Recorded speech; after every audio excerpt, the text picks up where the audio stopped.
राम मंदिर की कहानी। मस्जिद बनने के 330 साल बाद शुरू हुई थी हक की जंग। 134 साल चली कानूनी लड़ाई। जाने सब कुछ भगवान राम की नगरी अयोध्या में 22 जनवरी को श्री राम मंदिर में रामलला की प्राण प्रतिष्ठा हो गई। अयोध्या में बना राम मंदिर भारत समेत दुनिया भर में फैले हिंदुओं के लिए आस्था का बड़ा केंद्र बनकर उभरेगा। आज जो भव्य राम मंदिर आकार ले रहा है, उसके पीछे दशकों तक चली लंबी कानूनी लड़ाई है। अयोध्या में राम मंदिर निर्माण का सफर काफी चुनौतियों भरा रहा है। बाबरी विवाद, अदालतों में चली लंबी लड़ाई और फिर शीर्ष अदालत के फैसले के बाद मंदिर का निर्माण शुरू होना। अब देशवासियों का 22 जनवरी का इंतजार लगभग खत्म हो गया है। 1528 अयोध्या में राम जन्मभूमि पर मस्जिद बनने से शुरू हुआ विवाद। आइए अब आपको इतिहास में लेकर चलते हैं। किस्सा 1526 से शुरू होता है। ये वो साल था जब मुगल शासक बाबर भारत आया। 2 साल बाद बाबर के सूबेदार मीर बाकी ने अयोध्या में एक मस्जिद बनवाई। यह मस्जिद उसी जगह बनी जहां भगवान राम का जन्म हुआ था। बाबर के सम्मान में मीर बाकी ने इस मस्जिद का नाम बाबरी मस्जिद दिया। ये वो दौर था जब मुगल शासन पूरे देश में फैल रहा था। मुगलों और नवाबों के शासन के दौरान 1528 से 1853 तक इस मामले में हिंदू बहुत मुखर नहीं हो पाए। 19वीं सदी में मुगलों और नवाबों का शासन कमजोर पड़ने लगा। अंग्रेज हुकूमत प्रभावी हो चुकी थी। इस दौर में ही हिंदुओं ने यह मामला उठाया और कहा कि भगवान राम के जन्मस्थान मंदिर को तोड़कर मस्जिद बना ली गई। इसके बाद से रामलला के जन्मस्थल को वापस पाने की लड़ाई शुरू हुई। 1858 बाबरी मस्जिद बनने के 330 साल बाद हुई। पहली एफआईआर मीर बाकी के मस्जिद बनाने के 330 साल बाद 1858 में लड़ाई कानूनी हो गई, जब पहली बार परिसर में हवन पूजन करने पर एक एफआईआर हुई।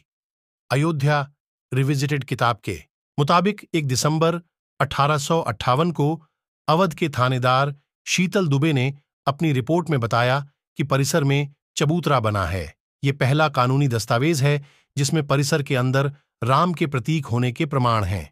इसके बाद तारों की एक बाड़ खड़ी कर विवादित भूमि के आंतरिक और बाहरी परिसर में मुस्लिमों और हिंदुओं को अलग अलग पूजा और नमाज की इजाजत दी गई। 1858 जब अदालत पहुंची, राम के लिए पक्के घर की बात 1858 में हुई घटना के 27 साल बाद 1885 में राम जन्मभूमि के लिए लड़ाई अदालत पहुंची, जब निर्मोही अखाड़े के मनहत रघुबर दास ने फैजाबाद के न्यायालय में स्वामित्व को लेकर दीवानी मुकदमा दायर किया।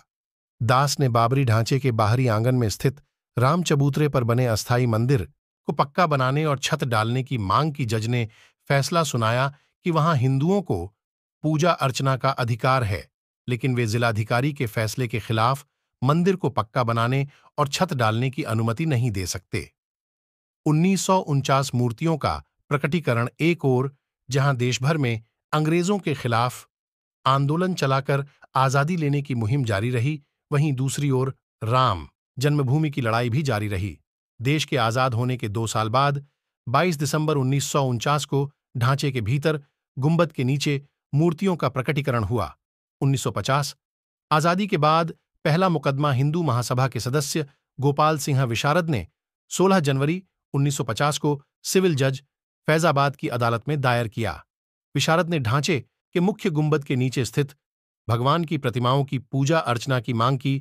करीब 11 महीने बाद 5 दिसंबर 1950 को ऐसी ही मांग करते हुए महंत रामचंद्र परमहंस ने सिविल जज के यहां मुकदमा दाखिल किया। मुकदमे में दूसरे पक्ष को संबंधित स्थल पर पूजा अर्चना में बाधा डालने से रोकने की मांग रखी गई। 3 मार्च 1951 को गोपाल सिंह विशारद मामले में न्यायालय ने मुस्लिम पक्ष को पूजा अर्चना में बाधा न डालने की हिदायत दी। ऐसा ही आदेश परमहंस की तरफ से दायर मुकदमे में भी दिया गया। 1959 निर्मोही अखाड़े ने मांगी पूजा अर्चना की अनुमति। 17 दिसंबर 1959 को रामानंद संप्रदाय की तरफ से निर्मोही अखाड़े के 6 व्यक्तियों ने मुकदमा दायर कर इस स्थान पर अपना दावा ठोका। साथ ही मांग रखी कि रिसीवर प्रियदत्त राम को हटाकर उन्हें पूजा अर्चना की अनुमति दी जाए, यह उनका अधिकार है। मुकदमों की कड़ी में एक और मुकदमा 18 दिसंबर 1961 को दर्ज किया गया। ये मुकदमा उत्तर प्रदेश के केंद्रीय सुन्नी वक्फ बोर्ड ने दायर किया। कहा कि यह जगह मुसलमानों की है, ढांचे को हिंदुओं से लेकर मुसलमानों को दे दिया जाए, ढांचे के अंदर से मूर्तियां हटा दी जाएं। ये मामले न्यायालय में चलते रहे। फैसलों की बात करें उससे पहले रामकाज के लिए हुए कुछ और आंदोलनों की तरफ चलते हैं। 1982 हिंदू धर्मस्थलों की मुक्ति का अभियान, बात 1982 की है। ये वो साल था जब विश्व हिंदू परिषद ने राम, कृष्ण और शिव के स्थलों पर मस्जिदों के निर्माण को साजिश करार दिया और इनकी मुक्ति के लिए अभियान चलाने का ऐलान किया। 2 साल बाद 8 अप्रैल 1984 को दिल्ली में संत महात्माओं, हिंदू नेताओं ने अयोध्या के श्री राम जन्मभूमि स्थल की मुक्ति और ताला खुलवाने को आंदोलन का फैसला किया। 1986 परिसर का ताला खुला मुकदमों की बात हुई है, तो फिर से कानूनी लड़ाई की ओर चलते हैं और बात फैसलों की करते हैं। 1986 को आया जब फैजाबाद के जिला न्यायाधीश के.एम. पांडेय ने स्थानीय अधिवक्ता उमेश पांडेय की अर्जी पर इस स्थल का ताला खोलने का आदेश दे दिया। फैसले के खिलाफ इलाहाबाद उच्च न्यायालय की लखनऊ खंडपीठ में दायर अपील खारिज हो गई। 1989 राम जन्मभूमि पर मंदिर का शिलान्यास। जनवरी 1989 में प्रयाग में कुंभ मेले के दौरान मंदिर निर्माण के लिए गांव-गांव शिला पूजन कराने का फैसला हुआ। साथ ही 9 नवंबर 1989 को श्रीराम जन्मभूमि स्थल पर मंदिर के शिलान्यास की घोषणा की गई। काफी विवाद और खींचतान के बाद तत्कालीन प्रधानमंत्री राजीव गांधी ने शिलान्यास की इजाजत दे दी। बिहार निवासी कामेश्वर चौपाल से शिलान्यास कराया गया। 1990 आडवाणी ने शुरू की रथयात्रा आंदोलन। कोदीधार 1990 के दशक में आंदोलन तेज हो रहा था। इस बीच सितंबर 1990 को लाल कृष्ण आडवाणी रथ यात्रा लेकर निकले।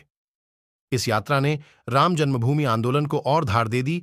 देश की राजनीति तेजी से बदल रही थी। आडवाणी गिरफ्तार हुए। गिरफ्तारी के साथ केंद्र में सत्ता परिवर्तन भी हुए। भाजपा के समर्थन से बनी जनता दल की सरकार गिर गई। कांग्रेस के समर्थन से चंद्रशेखर प्रधानमंत्री बने। ये सरकार भी ज्यादा नहीं चली। नए सिरे से चुनाव हुए और एक बार फिर केंद्र में कांग्रेस सत्ता में आई। इन सब के बीच आई वो ऐतिहासिक तारीख जिसका जिक्र किए बिना ये किस्सा पूरा नहीं हो सकता है। 1992 विवादित ढांचा गिरा, कल्याण सरकार बर्खास्त। तारीख थी 6 दिसंबर 1992। इस दिन अयोध्या पहुंचे हजारों कारसेवकों ने विवादित ढांचा गिरा दिया। इसकी जगह इसी दिन शाम को अस्थायी मंदिर बनाकर पूजा अर्चना शुरू कर दी। केंद्र की तत्कालीन पीवी नरसिम्हा राव सरकार ने राज्य की कल्याण सिंह सरकार सहित अन्य राज्यों की भाजपा सरकारों को भी बर्खास्त कर दिया। उत्तर प्रदेश सहित देश में कई जगह सांप्रदायिक हिंसा हुई, जिसमें अनेक लोगों की मौत हो गई। अयोध्या श्रीराम जन्मभूमि थाना में ढांचा ध्वंस मामले में भाजपा के कई नेताओं समेत हजारों लोगों पर मुकदमा दर्ज कर दिया गया। इसके साथ ही रामकाज की कानूनी लड़ाई में मुकदमों की संख्या में और इजाफा होने लगा। 1993 दर्शन पूजन की अनुमति मिल गई। बाबरी ढाए जाने के 2 दिन बाद 8 दिसंबर 1992 को अयोध्या में कर्फ्यू लगा था। 1993 दर्शन पूजन की अनुमति मिल गई। बाबरी ढाए जाने के 2 दिन बाद 8 दिसंबर 1992 को अयोध्या में कर्फ्यू लगा था। वकील हरिशंकर जैन ने उच्च न्यायालय की लखनऊ खंडपीठ में गुहार लगाई कि भगवान भूखे हैं, राम भोग की अनुमति दी जाए। करीब 25 दिन बाद 1 जनवरी 1993 को न्यायाधीश हरिनाथ तिलहरी ने दर्शन पूजन की अनुमति दे दी। 7 जनवरी 1993 को केंद्र सरकार ने ढांचे वाले स्थान और कल्याण सिंह सरकार द्वारा न्यास को दी गई भूमि सहित यहां पर कुल 67 एकड़ भूमि का अधिग्रहण कर लिया। 2002 हाईकोर्ट में शुरू हुई मालिकाना हक पर सुनवाई। अप्रैल 2002 में उच्च न्यायालय की लखनऊ खंडपीठ ने विवादित स्थल का मालिकाना हक तय करने के लिए सुनवाई शुरू हुई। उच्च न्यायालय ने 5 मार्च 2003 को भारतीय पुरातत्व सर्वेक्षण को संबंधित स्थल पर खुदाई का निर्देश दिया। 22 अगस्त 2003 को भारतीय पुरातत्व सर्वेक्षण ने न्यायालय को रिपोर्ट सौंपी। इसमें संबंधित स्थल पर जमीन के नीचे एक विशाल हिंदू धार्मिक ढांचा मंदिर होने की बात कही गई। 2010 इलाहाबाद उच्च न्यायालय ने दिया ऐतिहासिक फैसला। 30 सितंबर 2010 को इलाहाबाद उच्च न्यायालय ने इस स्थल को तीनों पक्षों श्री राम लला विराजमान, निर्मोही अखाड़ा और सुन्नी सेंट्रल वक्फ बोर्ड में बराबर बराबर बांटने का आदेश दिया। न्यायाधीशों ने बीच वाले गुंबद के नीचे जहां मूर्तियां थीं उसे जन्म स्थान माना। इसके बाद मामला सर्वोच्च न्यायालय पहुंचा। 21 मार्च 2017 को सर्वोच्च न्यायालय ने मध्यस्थता से मामले सुलझाने की पेशकश की। यह भी कहा कि दोनों पक्ष राजी हों तो वह भी इसके लिए तैयार है। 2019 सुप्रीम फैसला और मंदिर निर्माण का रास्ता साफ। 6 अगस्त 2019 को सर्वोच्च न्यायालय ने प्रतिदिन सुनवाई शुरू की। 16 अक्टूबर 2019 को सर्वोच्च न्यायालय में सुनवाई पूरी हुआ और कोर्ट ने फैसला सुरक्षित रख लिया। इससे पहले 40 दिन तक लगातार सुप्रीम कोर्ट में सुनवाई हुई। 9 नवंबर 2019 को